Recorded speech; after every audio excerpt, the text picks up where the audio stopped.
से આપણે સૌ જોરદાર તાળીઓથી વડાપ્રધાન શ્રીને આવકારીએ.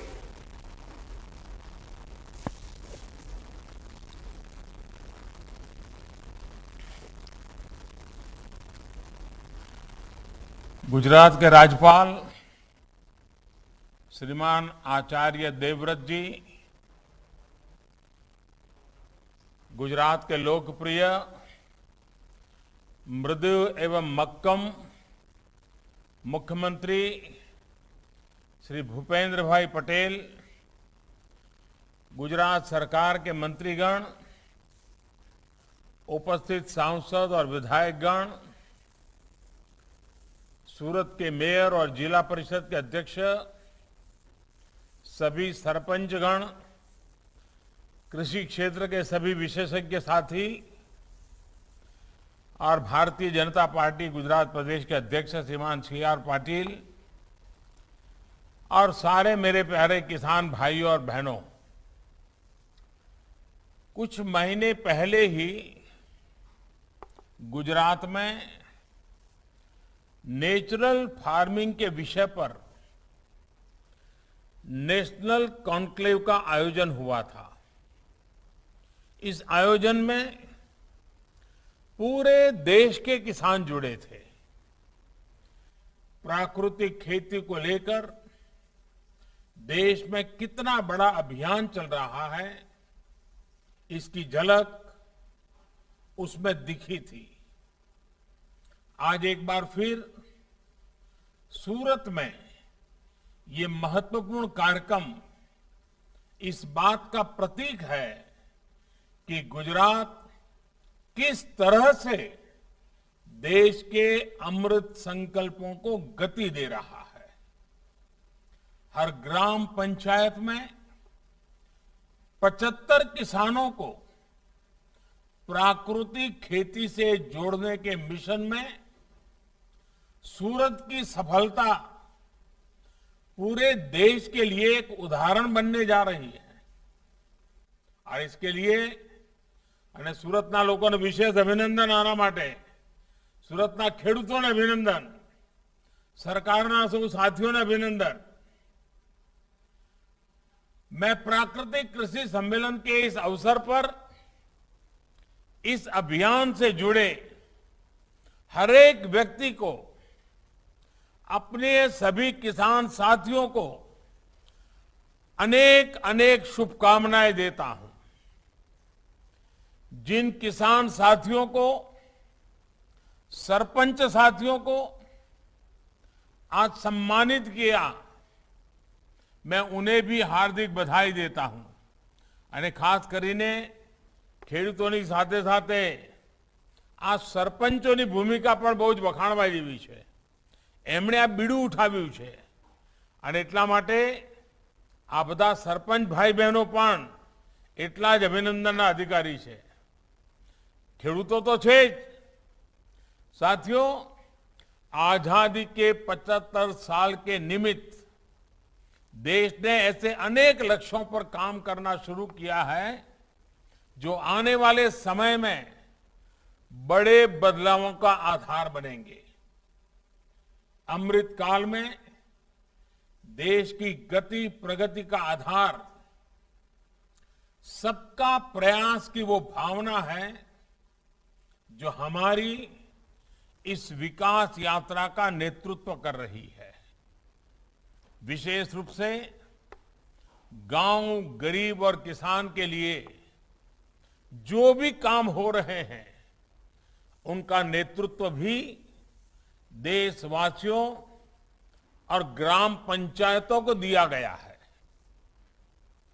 मैं गुजरात में प्राकृतिक खेती के इस मिशन को लगातार करीब से देख रहा हूं અને પ્રગતિ જોઈને મને ખરેખર આનંદ થાય છે.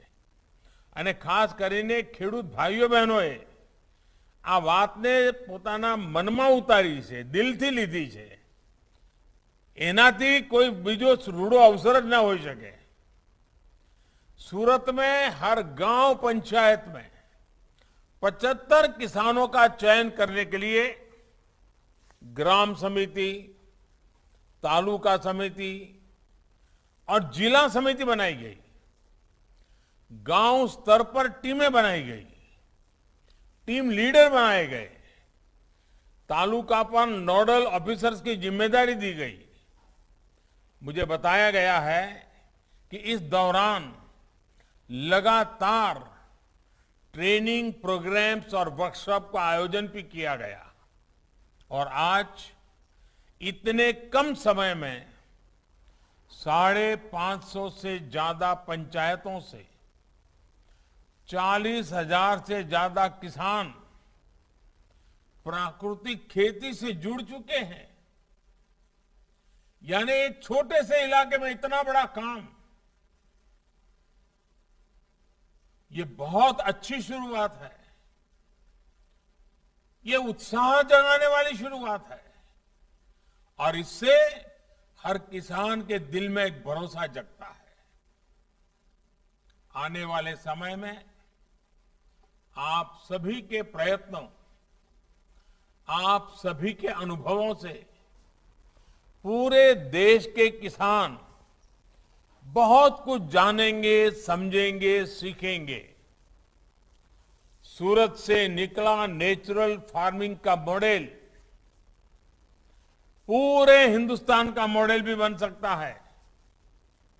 भाइयों और बहनों, जब किसी लक्ष्य को प्राप्त करने के लिए देशवासी खुद संकल्पबद्ध हो जाते हैं तो उस लक्ष्य की प्राप्ति में हमें कोई रुकावट नहीं आती है, न हमें कभी थकान महसूस होती है। जब बड़े से बड़ा काम जन भागीदारी ताकत से होता है तो इसकी सफलता खुद देश के लोग सुनिश्चित करते हैं। जल जीवन मिशन का उदाहरण हमारे सामने है। गांव गांव साफ पानी पहुंचाने के लिए इतने बड़े मिशन की जिम्मेदारी देश के गांव और गांव के लोग, गांव में बनी पानी समितियां, यही तो सब लोग संभाल रहे हैं। स्वच्छ भारत जैसा इतना बड़ा अभियान जिसकी तारीफ आज सभी वैश्विक संस्थाएं भी कर रही हैं, उसकी सफलता का भी बड़ा श्रेय हमारे गांवों को है। इसी तरह डिजिटल इंडिया मिशन की असाधारण सफलता भी उन लोगों को देश का जवाब है जो कहते थे गांव में बदलाव लाना आसान नहीं है। ये मन बना लिया था लोगों ने, भाई गांव में तो ऐसे ही जीना है, ऐसे ही गुजारा करना है, गामड़ा में कहीं बदल था नहीं, आऊ मानीन बैठा था। हमारे गांवों ने दिखा दिया है कि गांव न केवल बदलाव ला सकते हैं बल्कि बदलाव का नेतृत्व भी कर सकते हैं। प्राकृतिक खेती को लेकर देश का ये जन आंदोलन भी आने वाले वर्षों में व्यापक रूप से सफल होगा। जो किसान इस बदलाव से जितने जल्दी जुड़ेंगे वो सफलता उतने ही ऊंचे शिखर पर पहुंचेंगे। साथियों, हमारा जीवन, हमारा स्वास्थ्य, हमारा समाज, सबके आधार में हमारी कृषि व्यवस्था ही है। આપણે ત્યાં કહે ને અન્ન એવો ઓડકાર। भारत तो स्वभाव और संस्कृति से कृषि आधारित देश ही रहा है। इसलिए जैसे जैसे हमारा किसान आगे बढ़ेगा, जैसे जैसे हमारी कृषि उन्नत और समृद्ध होगी, वैसे वैसे हमारा देश आगे बढ़ेगा। इस कार्यक्रम के माध्यम से मैं देश के किसानों को फिर एक बात याद दिलाना चाहता हूं प्राकृतिक खेती आर्थिक सफलता का भी एक जरिया है और उससे भी बड़ी बात, ये हमारी मां, हमारी धरती मां, આપણા માટે તો આ ધરતી માં રોજ આપણે પૂજા કરતા હોઈએ. સવારે પથારીમાંથી નીચે પગ મૂકીએ તો એ પહેલા ધરતી માતાની માફી માંગીએ. એ આપણા સંસ્કાર. આ धरती मानी सेवा और धरती मां की सेवा का भी ये एक बहुत बड़ा माध्यम है. आज जब प्राकृतिक खेती करते हैं तो खेती के लिए जरूरी संसाधन आप खेती और उससे जुड़े हुए उत्पादों से जुटाते हैं. गाय और पशुधन के जरिए आप जीवामृत और घन जीवामृत तैयार करते हैं. इससे खेती पर खर्च होने वाली लागत में कमी आती है, खर्चों घटी जाए. साथ ही पशुधन से आय के अतिरिक्त स्रोत भी खुलते हैं. जे पशुधन पहला જેટલી આવક આપતો હતો હવે આવકમાં ઉમેરો થાય. इसी तरह जब आप प्राकृतिक खेती करते हैं तो आप धरती माता की सेवा करते हैं. मिट्टी की क्वालिटी, जमीनी तबीयत, उसकी उत्पादकता की रक्षा करते हैं. जब आप प्राकृतिक खेती करते हैं तो आप प्रकृति और पर्यावरण की सेवा भी करते हैं. जब आप प्राकृतिक खेती से जुड़ते हैं तो आपको सहज रूप से गौ माता की सेवा का सौभाग्य भी मिल जाता है.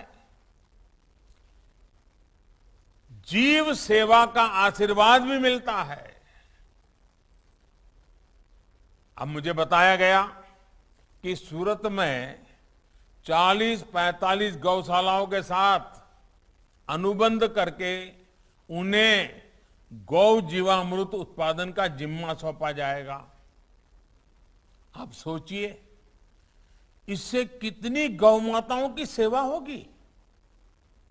इस सब के साथ ही प्राकृतिक खेती से उपजा अन्न जिन करोड़ों लोगों का पेट भरता है उन्हें कीटनाशकों और केमिकल से होने वाली घातक बीमारियों से भी बचाता है. करोड़ों लोगों को मिलने वाले आरोग्य का ये लाभ અને આપણે ત્યાં તો આરોગ્યનો આહાર સાથે સીધો સંબંધ સ્વીકારવામાં આવેલો છે. તમે કેવા આહાર ઉપર જીવો છો એના ઉપર તમારા શરીરની તબિયતનું બંધન હોય છે. साथियों, जीवन की ये रक्षा भी हमें सेवा और पुण्य के अनगिनत अवसर देती है. इसलिए प्राकृतिक खेती व्यक्तिगत खुशहाली का रास्ता तो खोलती ही है. ये सर्वे भवन्तु सुखिनः, सर्वे सन्तु निरामय, इस भावना को भी साकार करती है. साथियों, आज पूरी दुनिया सस्टेनेबल लाइफस्टाइल की बात कर रही है, शुद्ध खान पान की बात कर रही है. एक ऐसा क्षेत्र है जिसमें भारत के पास हजारों सालों का ज्ञान और अनुभव है. हमने सदियों तक इस दिशा में विश्व का नेतृत्व किया है. इसलिए आज हमारे पास अवसर है कि हम प्राकृतिक खेती जैसे अभियानों में आगे आकर कृषि से जुड़ी वैश्विक संभावनाओं का काम सभी तक लाभ पहुंचाएं. देश इस दिशा में पिछले 8 सालों से गंभीरता से काम कर रहा है. परंपरागत कृषि विकास योजना और भारतीय कृषि पद्धति जैसे कार्यक्रमों के जरिए आज किसानों को संसाधन, सुविधा और सहयोग दिया जा रहा है। इस योजना के तहत देश में 30,000 क्लस्टर्स बनाए गए हैं। लाखों किसानों को इसका लाभ मिल रहा है। परंपरागत कृषि विकास योजना के तहत देश की करीब 10 लाख हेक्टेयर जमीन कवर की जाएगी। हमने प्राकृतिक खेती के सांस्कृतिक, सामाजिक और इकोलॉजी से जुड़े प्रभावों को देखते हुए इसे नमामि गंगे परियोजना से भी जोड़ा है। प्राकृतिक खेती को प्रमोट करने के लिए आज देश में गंगा के किनारे अलग से अभियान चलाया जा रहा है, कॉरिडोर बनाया जा रहा है। प्राकृतिक खेती की उपज की बाजार में अलग से मांग होती है, उसकी कीमत भी ज्यादा मिलती है। હમણાં હું દાહોદ આવ્યો તો દાહોદ મને બધી અમારી આદિવાસી બહેનો મળી હતી અને એ લોકો પ્રાકૃતિક ખેતી કરે છે. એમણે કહ્યું સાહેબ અમારો તો મહિના પહેલા ઓર્ડર બુક થઈ જાય છે અને દરરોજ અમારી જે શાકભાજી થાય છે તરત બજારમાં મોંઘા ભાવે અમને વધારે પૈસા મળે છે. જે રીતે ગંગાની આજુબાજુ 5-5 કિલોમીટર પ્રાકૃતિક ખેતીનું અભિયાન ચલાવ્યું છે જેથી કરીને કેમિકલ નદીમાં ન જાય, પીવામાં પણ કેમિકલ પાણી પેટમાં ન જાય. ભવિષ્યમાં આપણે તાપીના બંને કિનારે, મા નર્મદાના બંને કિનારે આ બધા પ્રયોગો આપણે કરી શકીએ. और इसलिए हमने नेचुरल फार्मिंग की उपज को सर्टिफाई करने के लिए, કારણ કે આમાંથી જે ઉત્પાદન થાય એની વિશેષતા હોવી જોઈએ, એની ઓળખ હોવી જોઈએ અને એના કારણે ખેડૂતને વધારે પૈસા મળવા જોઈએ અને એટલા જ માટે સર્ટિફાઈ કરવાની વ્યવસ્થા કરી છે. उसे प्रमाणित करने के लिए क्वालिटी एश्योरेंस सिस्टम भी बनाए हैं. इस तरह की सर्टिफाइड फसलें हमारे किसान अच्छी कीमत पर एक्सपोर्ट कर रहे हैं. आज दुनिया के बाजार में केमिकल फ्री उत्पाद ये सबसे बड़े आकर्षण का केंद्र बना है. हमें ये लाभ देश के ज्यादा से ज्यादा किसानों तक पहुंचाना है. साथियों, सरकार के प्रयासों के साथ ही हमें इस दिशा में अपने प्राचीन ज्ञान की तरफ भी देखना होगा. हमारे यहां वेदों से लेकर कृषि ग्रंथों और कौटिल्य, वरामीर जैसे विद्वानों तक प्राकृतिक खेती से जुड़े ज्ञान के अथाह भंडार मौजूद है. आचार्य देवव्रत जी हमारे बीच में हैं. वे तो इस विषय के बहुत बड़े जानकार भी हैं और उन्होंने तो अपना जीवन मंत्र बना दिया है. खुद ने भी बहुत प्रयोग करके सफलता पाई है और अब वो सफलता का लाभ गुजरात के किसानों को मिले, इसलिए वो जी जान से लगे हुए हैं. लेकिन साथियों, मेरी जितनी जानकारी है, मैंने देखा है कि हमारे शास्त्रों से लेकर लोक ज्ञान तक लोक बोली में जो बातें कही गई हैं उसमें कितनी गहरे सूत्र छिपे हैं.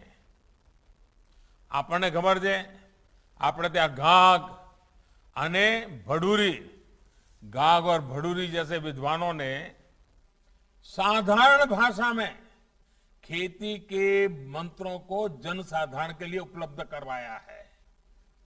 जैसे ये कहावत है, अब हर किसान जानता है इस कहावत को, गोबर मैला नीम की खली, या से खेत दूनी फली. यानी गोबर आदि और नीम की खली अगर खेत में पड़े तो फसल दोगुनी होगी. इसी तरह की और एक प्रचलित कथा है, वाक्य है, छोड़े खाद जोत गहराई फिर खेती का मजा दिखाई। यानी खेत में खाद छोड़कर फिर जुताई करने से खेती का मजा दिखाई पड़ता है, उसकी ताकत पता चलती है। मैं चाहूंगा कि यहां जो संस्थाएं, जो एनजीओज और विशेषज्ञ बैठे हैं, वे इस पर अपना ध्यान केंद्रित करें, अपनी मान्यताओं को खुला मन से एक बार टटोले। ये पुराने अनुभवों से क्या निकल सकता है, हिम्मत करके आप आगे आइए। वैज्ञानिकों से मेरा विशेष आग्रह है, हम नई नई शोध करें, हमारे उपलब्ध संसाधनों के आधार पर हमारे किसान को ताकतवर कैसे बनाए, हमारी खेती को अच्छी कैसे बनाए, हमारी धरती माता को कैसे सुरक्षित रखे। इसके लिए हमारे वैज्ञानिक, हमारे शैक्षिक संस्थाएं, वे जिम्मेवारी निभाने के लिए आगे आए। समय के हिसाब से कैसे किसानों तक इन सारे चीजों को पहुंचाया जा सकता है, लेबोरेटरी में सिद्ध किया हुआ विज्ञान किसान की भाषा में किसान तक कैसे पहुंचे। मुझे विश्वास है कि देश ने प्राकृतिक खेती के जरिए जो शुरुआत की है, उसने न केवल अन्नदाता का जीवन खुशहाली होगा, बल्कि नए भारत का पथ भी प्रशस्त होगा। मैं काशी क्षेत्र से लोकसभा का मेंबर हूं, तो मेरा काशी के किसानों से कभी कभी मिलने का जब भी मौका मिलता है, बातें होती हैं। मुझे आनंद होता है, मेरे काशी इलाके के किसान प्राकृतिक खेती के संबंध में काफी कुछ जानकारियां इकट्ठी करते हैं, खुद प्रयोग करते हैं, दिन रात मेहनत करते हैं, और उनको लगने लगा है कि अब उनके द्वारा जो पैदावार हुई है वो दुनिया के बाजार में बिकने के लिए तैयार हो गई है। और इसलिए मैं चाहूंगा, और सूरत तो ऐसा है, शायद ही कोई गांव ऐसा होगा जहां के लोग विदेश में ना हो। सूरत की तो एक पहचान भी विशेष है, और इसलिए सूरत का इनिशिएटिव ये अपने आप में जगमगा उठेगा। साथियों, आपने जो अभियान उठाया है, हर गांव में 75 किसान, और मुझे पक्का विश्वास है कि आज भले 75 का आपने लक्ष्य तय किया है, हर गांव में 750 किसान तैयार हो जाएंगे, देखना। और एक बार पूरा इलाका इस काम के लिए हो जाएगा, तो दुनिया के जो खरीदार है ना, वो हमेशा एड्रेस ढूंढते ढूंढते आपके पास ही आएंगे कि भाई यहां पर केमिकल नहीं है, दवाइयां नहीं है, सीधा साधा प्राकृतिक उत्पादन है। तो अपने स्वास्थ्य के लिए लोग 2 पैसा ज्यादा देकर के माल ले जाएंगे। सूरत शहर में तो सारी सब्जी आप ही के यहां से जाती है। अगर सूरत शहर को पता चलेगा कि आपकी सब्जी प्राकृतिक खेती की है, मैं पक्का मानता हूं कि हमारे सूरती लोग इस बार का उद्यू तुम्हारी प्राकृतिक खेती ने सब्जी માંથી બનાવતા શિયાળામાં જોજો, અને પછી બોર્ડ માર દે સુરત વાળા તો કે ભાઈ પ્રાકૃતિક ખેતી વાળી સબ્જીનું ઉદ્યુ। તમે જોજો એક નવું બજાર ઊભું થઈ રહ્યું છે। સુરતની પોતાની તાકાત છે, અને સુરત એકવાર બરાબર જો એને પહેલ પાડી દે ને, જેમ ડાયમંડને પાડે છે એમ, તો બધા લોકો સુરતમાં આ જે અભિયાન ચાલુ રહ્યું છે એનો લાભ લેવા આગળ આવશે। આપ સૌ વાત કરવાનો મોકો મળ્યો, આટલું સરસ તમે અભિયાન ઉપાડ્યું છે, ફરી અભિનંદન આપું છું। और इसी के साथ आप सभी का एक बार फिर से बहुत बहुत धन्यवाद, बहुत बहुत शुभकामनाएं।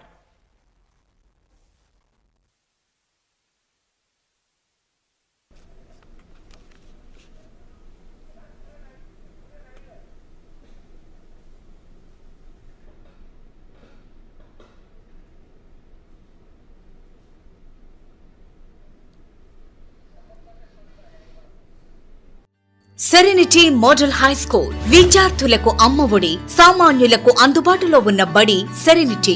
మేడ్చల్ జిల్లాలో మేటిగా నిలిచి సాటిలేని ఫలితాలను సాధిస్తున్న నంబర్ 1 స్కూల్ సెరెనిటీ. మా ప్రత్యేకతలు ప్రతి విద్యార్థి పట్ల వ్యక్తిగత శ్రద్ధ, activity based learning and digital classrooms, computer lab, 100% ఫలితాలు, sports and cultural activities, yoga, abacus మరియు Vedic maths education. Please visit Serenity Model High School, Nagaram. Admissions are in progress. Call 040-271-46899 and 040-271-48699.